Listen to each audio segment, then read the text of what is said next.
Welcome back to another session of Gaming with God. I'm your host, Grumpy Old Dude. Today we are going to take a look at Solasta, Crown of the Magister, specifically character creation. I've seen some questions recently. How do I create this character? How do I do that? What's the best way to go here? Let me start by saying there is no one way to build any given character unless you're looking to min-max everything, in which case this is not going to apply much to you, okay? When you first boot up Solasta, this is your landing screen. This is where you'll start. We're going to click characters. Since we're going to create them, we need to go to new character. There are 5 races, 3 of which have sub-races. Dwarves, you have snow dwarves and hill dwarves. There are subtle differences between the two. You need to make yourself aware of those differences. For example, the hill dwarf gets a +1 in wisdom. All dwarves get a +2 in constitution. The snow dwarf doesn't get a +1 in wisdom. They get a +1 in dexterity. Okay? Snow dwarf also gets proficiency with heavy crossbow, in addition to all dwarves who have proficiency with battle axe, hand axe, and warhammer. Hill dwarf does not gain a heavy crossbow proficiency. Alright, so just things to be aware of. And this is my whole point with this little tutorial here, is that when you make your characters, make them deliberately. Don't just accidentally create a character and say, well, this is what I'm going to run with. Okay, I mean, you can do that if you want to, but you can make it life difficult for you. Half-elf. One other thing on dwarves. They are the slowest of all the races. They move 5 on their movement turn. Half-elves move 6. A little more flexible on the half-elf, quite flexible as far as the statistics benefits go. They get a +2 in charisma. They get a +1 in any other 2 stats, player's choice. Okay, so you've got some built-in options there. They're fairly versatile. Choose any 2 skills. There are a number of skills in the game, and we're going to just move ahead here real quickly and move to the skills table just so that we can see those skills. And I'm just going to assign these down here to anything. It doesn't matter. And there's that. Here we are. Here's your skills. These are tasks that you will encounter throughout the game where you have to make a proficiency check. Your strength will apply to proficiency checks on athletics. With a 14, he gets a +2 on his athletics checks. Dexterity is going to apply to acrobatics, sleight of hand, and stealth. Again, 14 gives him a +2. Intelligence, arcana, history, investigation, nature, and religion. The 12 gives him a +1 on these. His race gives him a benefit to nature and religion. Wisdom impacts animal handling, insight, medicine, perception, and survival. A 10 gives him no benefits. His race gives him a +2 to insight. Charisma impacts deception, intimidation, performance, and persuasion. And 11 gives him no pluses to those proficiency checks. Those are just things to be aware of as you're building your character. What role do you want that character to fill in your party? And be aware that different races can provide different benefits as far as skills are concerned. Okay? Goes back to what I said, don't accidentally make your character. Plan it out. Know what you want to do. Spend some time with the character creation. Alright? Bonus skills, choose any 2. One other thing on the elves.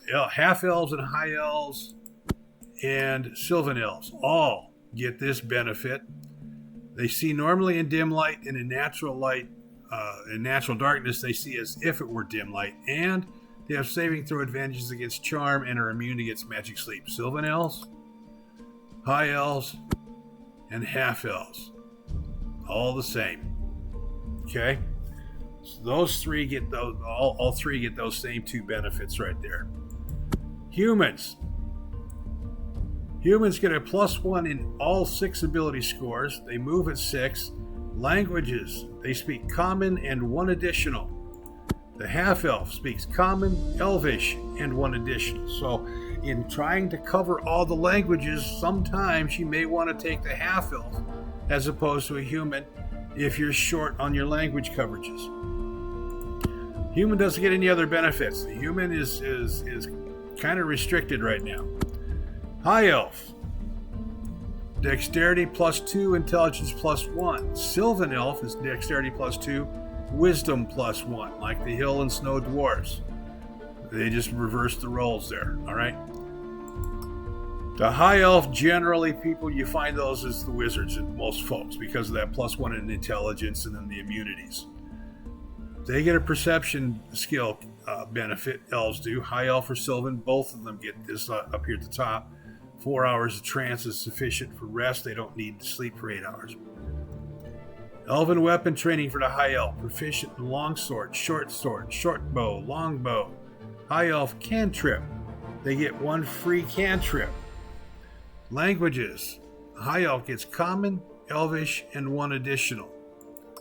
The Sylvan Elf. Same Fey benefits up here. Same Elven weapon training. Longsword, short bow, longbow. Sylvan Elf gains a benefit or proficiency in survival and athletics. They get an advantage on survival proficiency checks when hunting. And they start with 4 languages. Excuse me. Common, Elvish, Dwarvish, and Halfling.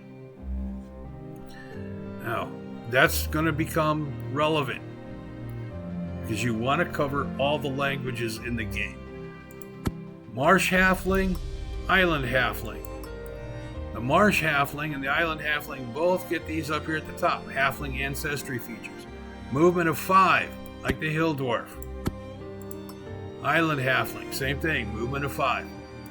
Dexterity is +2. Advantage on saving throws against being frightened, both of them. Lucky, when you roll a 1 on an attack roll, ability check, or saving throw, you get to roll again.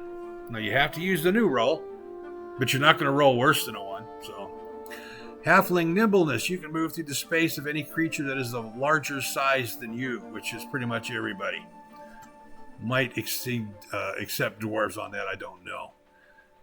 Marsh Halfling gets a +1 Constitution. The Island Halfling gets a +1 to Charisma. Island Halfling gets Common, Halfling, and 1 language. Marsh gets Common and Halfling, period. So the Island has the advantage in the languages. The Marsh Halfling, swamps are like their home terrain. Dark vision, see normally in light. Natural darkness as if dim light.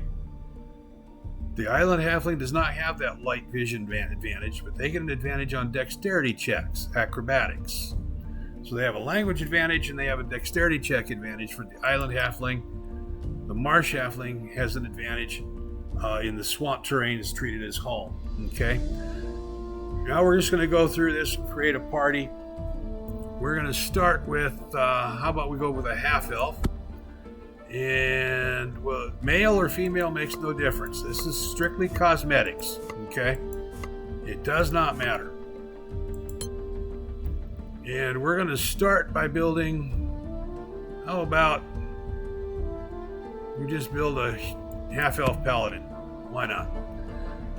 On all the classes, you have this little tab over here at higher levels. You can see what benefits that class gets and at what level. Wizard at level 2, they get Arcane Traditions and Arcane Recovery. Once per day, when you complete a short rest, you recover a number of expended spell slots up to half your level, rounded up. Level 4, they get Ability Score Choice. Level 8, they get another score choice. Okay? You need to know who gets what. For example, if you're trying to debate, do I want a fighter? Do I want a paladin? Take a look at what they get. The fighter at level 2 gets an action surge. You're going to start the game at level 2. Okay, you come into it as level 1, you go to the council, you get your missions, you go to the inn, you stay overnight. When you wake up in the morning, you're level 2. So the fighter gets an action surge at level 2, gets martial archetypes at level 3. At level 4, gets to select either an ability score increase or a feat. At level 5, they get an extra attack. At level 6, an ability score increase or a feat. At level 8, an ability score increase or a feat. So they can get 3 feats at level 8. Or they can have 3 ability score increases. Okay? The paladin, on the other hand, Gets Divine Smite, a fighting style, and spellcasting at level 2. Channel Divinity at 3, Sacred Oath at 3, ability score or feat at level 4, and an extra attack at level 5 or a protection at 6, an ability score or feat at 8, and aura of courage at 10. So by level 8, where the fighter has 3 ability score or feat choices, the paladin has 2, but the paladin gets limited spellcasting or protection, okay, a few other things. Ranger, fighting style and spellcasting at 2, primeval awareness and archetype at 3, level 4 ability choice or feat, level 5 extra attack, level 6 gain another favored enemy, natural explorer, level 8 an ability score or feat, level 10 natural explorer, and you choose terrains that you're more favorable in. So again, when you build your character, choose deliberately. Ranger archetypes. Remember, it said up here on the higher levels. Where was the archetypes? At level 3, you could select an archetype. What are those? Well, we have the hunter. Chooses one of the following hunting specialties. And then at level 3 and at level 7, defensive tactics. The marksman, additional proficiencies in herbalism or poisoner. Reaction shot, step back, recycler, shadow tamer.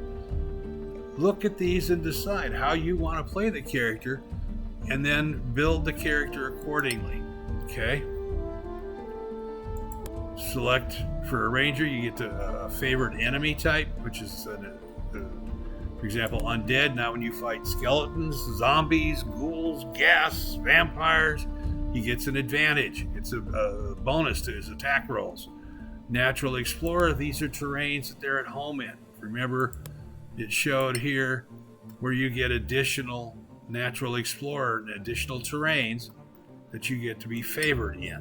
Okay? So those are options. As you go through and build your character, do it deliberately. Paladin, Sacred Oaths, Wizard. Somebody asked the other day, how do I build a Shock Arcanist? When you build a wizard and you go to level 2, you have to choose your archetype. And this is where you do your Shock Arcanist right here. Arcane Warfare, Arcane Fury, at levels 2 and 6. The Lore Master is an archetype, where the Green Mage is an archetype. Now, I know folks take the Green Mage often enough because it makes them proficient with a bow. Well, if you're using an Elf Wizard or a Half-Elf Wizard, they're already proficient with the bow. And they get that as a racial benefit. Okay? Just things to look at and plan ahead. Rogue archetypes. Thief, Darkweaver, Shadowcaster. The first few times you go into the character creator, take your time. Don't be in such a hurry. Take your time and plan it out. Okay, we're just going to do a fighter here for right now. Editing the equipment. You have a choice. You can start him with chainmail, or you can start him in leather and a longbow. I'm going to start him in leather and a longbow, just because I like to improve them as things proceed. Okay? Longsword and shield. 2 hand axes. And the dungeon pack. Okay, so there we go. There's our fighter. Backgrounds. Different backgrounds give different benefits. Alright? This is also where you'll select your alignment. Academic. Proficient in Arcana, Nature, and Insight. Choose 2 additional languages. If you take a Sylvan Elf who gets 4 to start with, and you make him an academic, it's going to have 6 languages. Okay? Just for the sake of expediency, I'm going to make the fighter was a sellsword. Nope, and I'm not going to do that actually, because this gives proficiency with medium armor. Well, a fighter already has proficiency with medium armor. That's a natural thing for a fighter. So I'm going to make him instead, he'll have been a spy. This fighter will have been a spy. Makes him proficient with nature checks and a poisoner's kit. He's good in stealth and deception. He gets 2 extra languages. Okay, now these are personality traits right here. These are going to impact how your character reacts. I think it will impact the tone of the voice dialogue as far as the type of character he is, type of persona they project. Okay, he was a fighter, a spy. He's going to be cynical and cautious. All right, he'll be neutral good.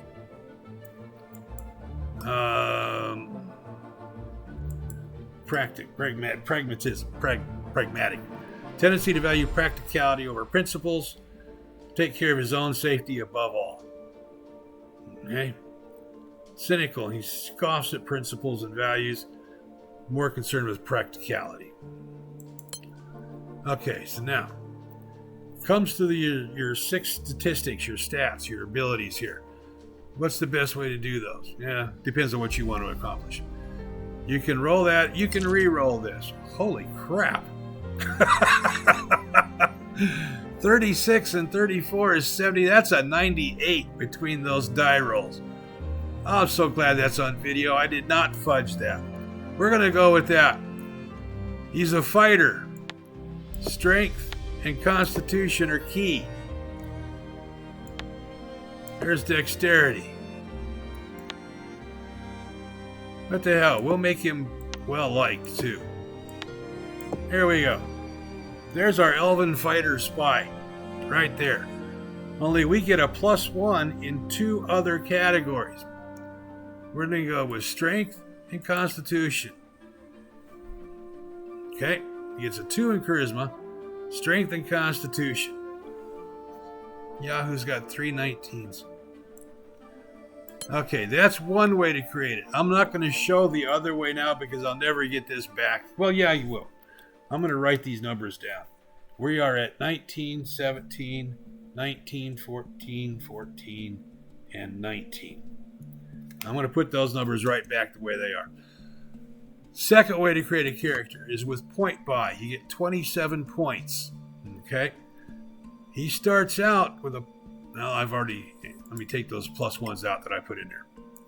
+2 in charisma is automatic. So everything's an 8 except for the charisma. That's a 10. As you increase these, you'll be spending these points. Okay, he's a fighter. We're going to take strength to 15. You notice we can't go higher than that. The point buy will not let you buy a stat above 15.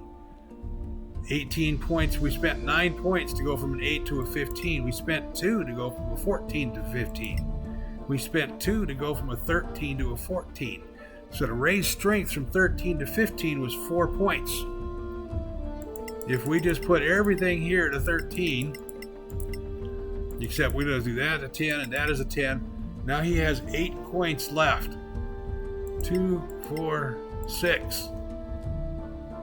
You got 2 points left. 8. There's your half-elf fighter under point buy. Or you have free edit. Infinite points. This is where I said I just put his points right back where they were. 18, 17,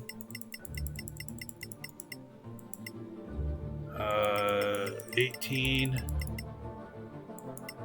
14 and 14,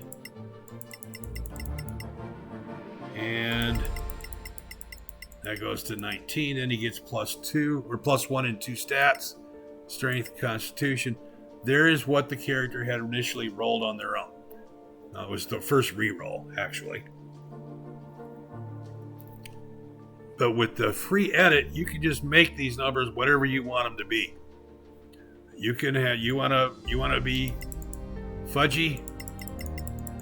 You want to make next to a godly character, you can do that. Okay? You can do what you want to with it. Fighting style. +2 to attack rolls with ranged weapons if he's an archer. Defense gives him a +1 to his armor class, regardless of what kind of armor he's wearing. The armor gives him the given armor class, he gets a +1 better yet. Dueling. When you're wielding a melee weapon in one hand and only that one weapon, no other weapons, you gain a +2 to damage rolls. Great weapon fighter. This is kind of nice for the great weapons. When you roll a 1 or a 2 on your damage roll, when you make a melee weapon that you are wielding with both hands, you can re-roll the dice. Now you have to use the new roll, even if that's a 1 or a 2. Well, if you roll a 1, it doesn't matter. You're not going to roll worse. You could conceivably roll worse. If you rolled a 2 on a die 12, you could re-roll it. You might get a 1. You'll probably get a better number than the 2, but you could get a 1. Protection. When a creature you can see attacks a target other than you, and that target is within 5 feet of you, you can use your reaction to impose a disadvantage on the attack roll. You must then be wielding a shield to do that. You can take your shield and stick it in a way. Okay? 2-weapon fighting. When you engage weapon fighting, you add your ability modifier to the damage of the second attack. Those are the fighting styles that the guy can choose from. I tend to go either defensive or protection. That's personal preference. We can make him an archer. What the hell? Actually, if we were going to make him an archer, we could back that down. Oh, I can't go above the 18 on. Here we are. Yeah, I can. Put it on dex instead of strength. Now we make him an archer. Skills. 2 ancestry skills. Okay. Let's see. What do we want to take from him? How about survival and athletics? 2 class skills. Those 2 skills he got by virtue of being a half-elf. Half-elf. Now he gets 2 class skills by virtue of being a fighter. We'll go with intimidation and acrobatics. Ancestral language. He gets 1.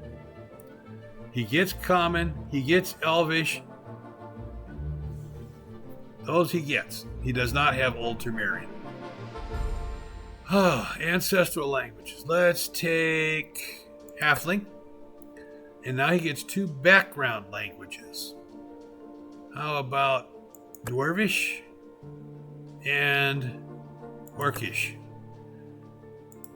So what I do not have covered is Giant, Goblin, Terran, and Ultramarine. Those are the 4 languages I do not yet have covered. Then this screen is strictly cosmetics. Okay? A, B. Pick a face. Doesn't matter. Hairstyle. Again, strictly cosmetics. Hair color, eye color, physique, voice. This is where you can hear the voice. Nice little warm-up. I know kids who do that Well faster. deserved. This Thanks, is the son. first I feel character, better. so I'm just going to give him voice 1. I do this so that when I make another character, I don't have 2 of them with the same voice. First one I make gets voice 1, second one voice 2, third one voice 3. There's that. Now, we're going to create another character. Remember, we have 4 languages we haven't covered yet. Let's do a Sylvan Elf. They get all kinds of languages. Let's do a female. And let's do a cleric. Okay. And we'll go with Einar. Choose your god up here. Arun, you have 4 divine domains. Einar, you have 2. Marike, you have 2. Pakri, you have 2. Okay. Review those and take the one that fits your play style. I'm gonna do a battle cleric. What the hell? Battle clerics get some wizard spells: magic missile, shield of faith, acid arrow, flaming spear, fireball. Okay. Battle clerics are frontline clerics that can also cast some serious offensive magics. We're gonna make our battle cleric an academic, proficient then with the herbalism kit and 1 additional language. Einar is lawful good. So we're going to make her lawful good. Lawful altruism, I think. She's battle cleric, but she's helpful. Okay, again, you can roll and re-roll to your heart's content. I'm never going to duplicate that. 98 that I got on that half elf. Go to point buy, or you can go to free edit. Okay. For a cleric, wisdom is kind of like the key stat. All right. I'm going to take her dex to a 15. We're not going to go above 15. And the reason is she's going to be wearing medium or heavier armor. Medium armor anyway. You're not going to get a dexterity bonus for your armor class above 15. So the only reason for going above that is for the missile weapon advantage. We do want some hit points on her, though. She can't be an idiot. She's got to have a little bit of charisma. And she is going to be standing in the front line, so we want some strength. Okay? 45, 61, 78, 97. That's good.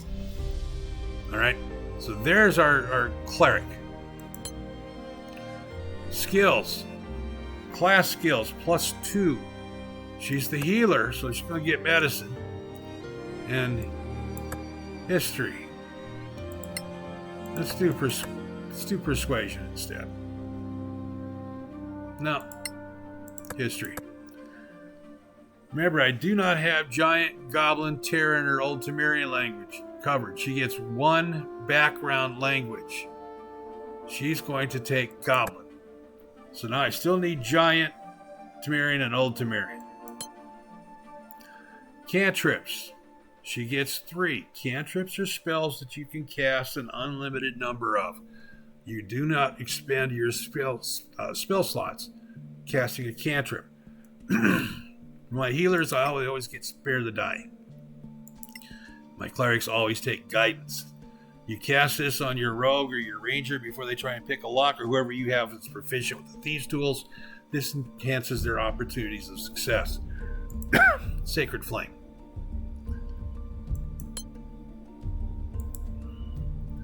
CD. Pick a face. Pick a hairstyle. Physique. First female. That's the way. Voice 1. Well done, friend. You're lacking focus. I owe you my life. Okay. Now we're going to create our rogue. And we're going to go back to Sylvan. We're going to go to Sylvan Elf here. And even though it's a +1 to wisdom, not dexterity, and this is going to be a rogue, we're going to go to Sylvan Elf because of the languages. Okay. Going to be a rogue.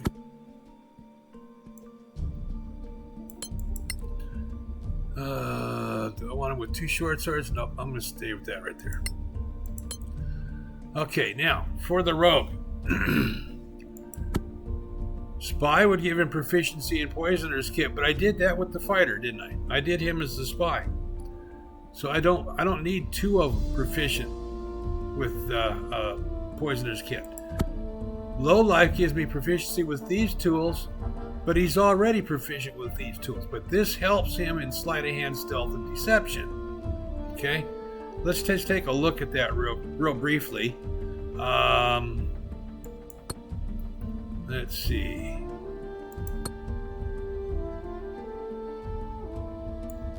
Let's do neutral good here. Cautiously greedy, cautiously pragmatic. Okay, that's pretty decent rolls there. 39, 32, 71. That's an 86. That's not a bad roll. If it weren't for that 9, that'd be another really good roll. Come over here to the free. Our rogue is going to be in leather armor. We want to bump his oops, free edit. There we go. We want to bump his dex. We want a high dex. We want respectable health anyway. We want a little bit of strength. This is going to help him with the proficiency checks. No, he can't make him too wise. He's a thief after all. He's a likable thief, though. There's our thief, our rogue. We come over here, 4 class skills. All right. Acrobatics. Insight would be helpful to him. Investigation would be helpful to him. Persuasion would be helpful to a rogue. 2 class expertise. Okay. These are things he does really, really well. Let's give him perception and insight. Let's make him really observant. E and F. Wait. Where was my languages?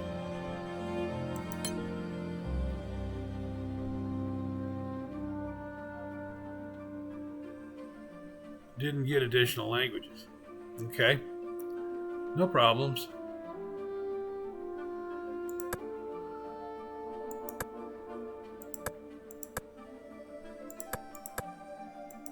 So I'm still short 3 languages.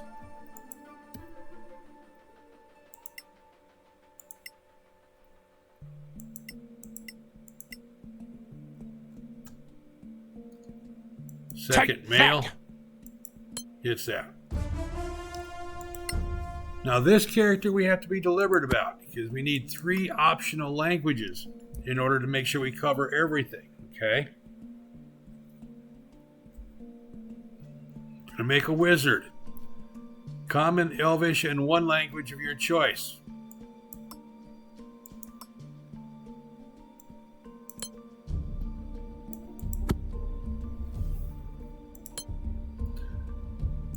We need to cover 3 languages. Academic, choose 2 additional languages. People have posted on the forum, all wizards need to be sellswords so that they can get proficiency in medium armor. Okay. Now you're short 2 languages and you run across things that are written in one of those 2 languages, you're kind of SOL. I've also seen posts on the forum where the player found something, they couldn't use it or read it because they didn't understand that language. I'd rather cover the languages. Personally, I play my wizards traditionally. They wear traditional wizard garb. Greedy egoism. Cynical egoism. Here we go. Point buy free. Intelligence. He's a wizard. Why do I like my... Here we go. Dexterity way up there. He's not overly strong. Not overly healthy. Smart enough and wise enough to know that he doesn't need to be on the front line. People don't necessarily much like him. Class skills, he gets 2. Alright, Arcana is not an option to increase. It's already up there at 6. Let's take history and investigation. Ancestral languages, he gets 1. I needed Giant. Choose any 2. I needed Terran and Old Temerian. Now I've got every language in the game covered. Okay? That's what I mean about being deliberate about your character choices. That's what I mean about saying that anytime somebody says all of class X needs to have background Y, that's not correct. That's their opinion. They're entitled to it. But in terms of covering your bases and keeping all your options open, that is an incorrect philosophy to follow, in my opinion. Cantrips. He gets 1 ancestral cantrip. There are certain cantrips I consider to be essential for wizards. Sparkle is amongst those. 3 other cantrips. We'll take light, we'll take shine, and we'll take acid splash. 6 class spells. You need to have detect magic. You need to have identify. If you find magic stuff and you don't identify it, you can't use it. And if you just identify everything, you're going to lose it's just waste a shit ton of time. You detect magic first to find out what you need to identify. You are going to need Featherfall. You are going to need Jump. Okay, those are 2 spells you will wish to hell you had if you don't. That gives you 2 more spells remaining. You are going to need Shield. Magic Missile. I do not put my mage on the front line, so I'm not giving him Thunder Wave.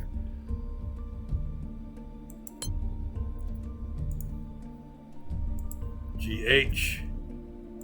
Face. Hair. Voice. Most impressive. And there you go. There's a party covering all the languages, herbalism kit, arcane, and poison. Everything's covered in that regard. So you don't have to worry about having holes in your party that can't do things. Somebody can do whatever you come across needs to be done. And when you create your party, my thinking is that's what you need to do, is create it so that somebody is proficient at whatever task you're facing. Okay? Now, how do you get rid of characters when you just got so many here? You go, holy crap. Easy enough. Bring them up in this little trash can here in the corner. Just delete that. Okay? Now let's do one other thing here. Where's my wizard? Here he is. Well, I'm going to level him up to level 2, and I'm going to do this because this is where you grant your arcane tradition for a wizard. When you make the Shock Arcanist, this is where you do that if you're going to. Or the Lore Master, or the Green Mage. It's not in character creation per se. It is when they make level 2 that they select that discipline to specialize in. Okay? That's for the wizard.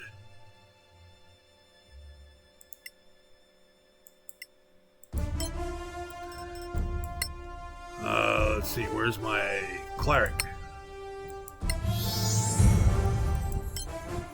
Nothing for the cleric. And for my low-life rogue, nothing for him. And I deleted the fighter already. Okay, so that's how that works. That's character creation. My main point is, when you create your characters, take your time, think ahead, and create a party that functions together and works together and covers the bases and has somebody there that can hunt, somebody that can read this language, someone that can read that one, someone who can do what needs to be done. Okay? Thanks a lot, folks. I hope you enjoyed that. Comment down below. Hit the subscribe if you would. Take care, guys. Enjoy yourselves. Enjoy the game. Hope to see you again. And until I do, stay the hell off my lawn. Thanks a lot. Bye-bye.